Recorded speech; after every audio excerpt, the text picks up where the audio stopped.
guys, welcome back to City Farm Girl. Now many of you may be thinking that gardening requires a lot of space. Well, you're wrong. Welcome to Organic Kitchen Garden, where we catch up with a young nutritionist hoping to change homes one kitchen garden at a time. How does she do this? Well, take a look.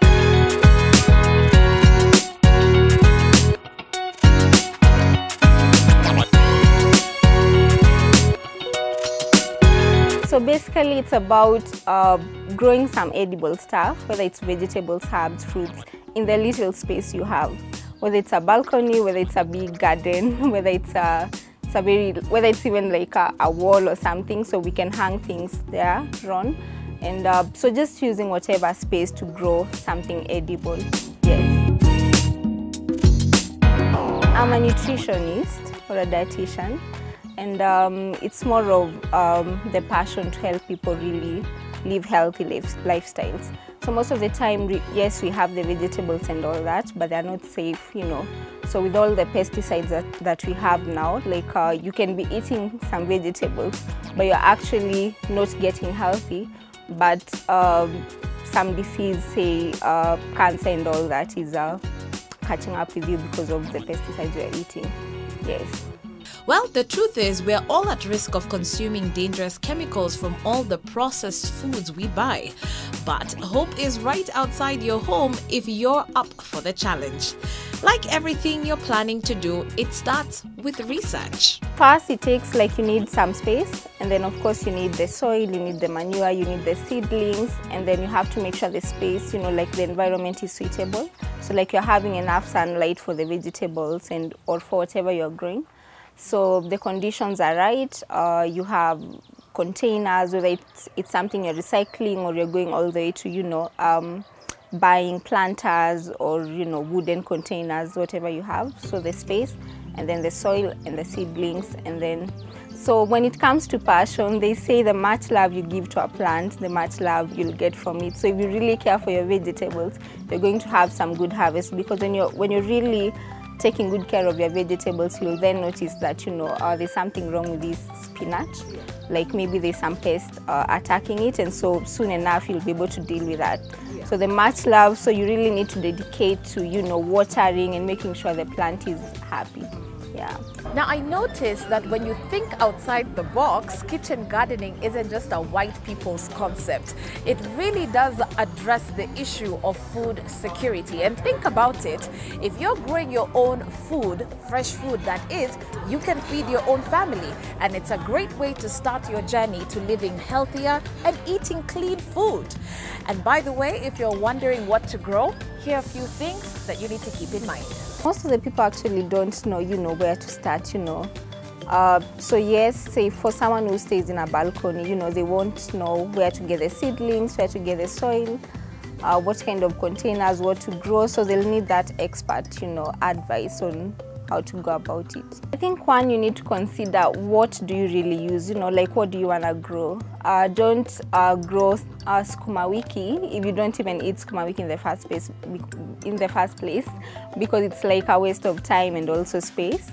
And then the second thing is you have to make sure that the conditions are right, like how much sunlight are you having in a day. So most of the time for herbs, you'd say like at least 6 hours of sunlight in a day.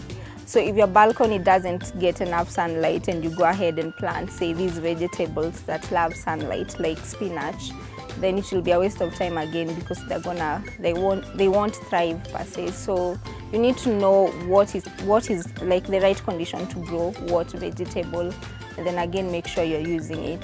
Prioritize what you're using. Yeah.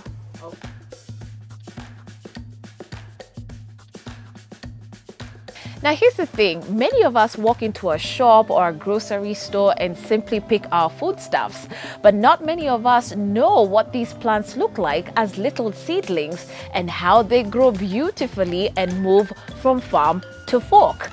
Well, we catch up with Noelle Koech from Organic Kitchen Farm, who shows us how to make our very own kitchen garden.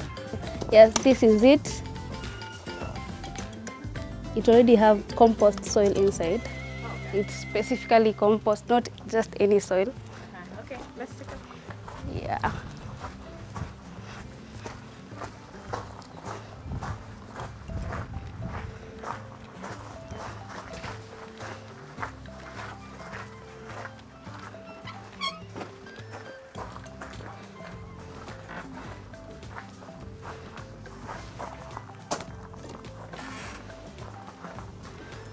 Okay, so we're going to plant spinach here.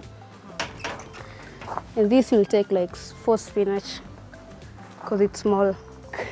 Spinach seedlings.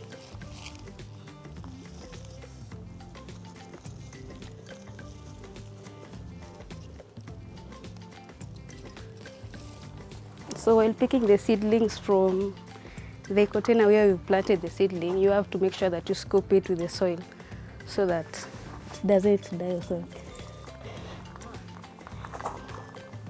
And while planting spinach, you make sure you don't bury the bud, the one that's still growing, because if you bury it, it won't grow. That's the life of it.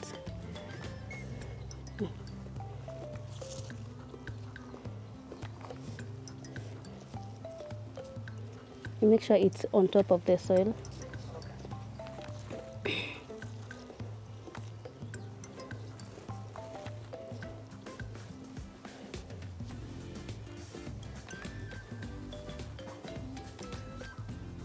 So with this small galvanized container, you already have 4 spinach, and the moment they grow, you just plug the ones that are already overgrown, and others will grow. So you'll use it for a while.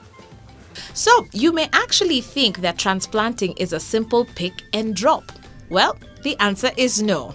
Here are some quick tips from Noel on how to transplant your seedlings into your garden box or iron planter. Number 1, plant them 6 inches apart.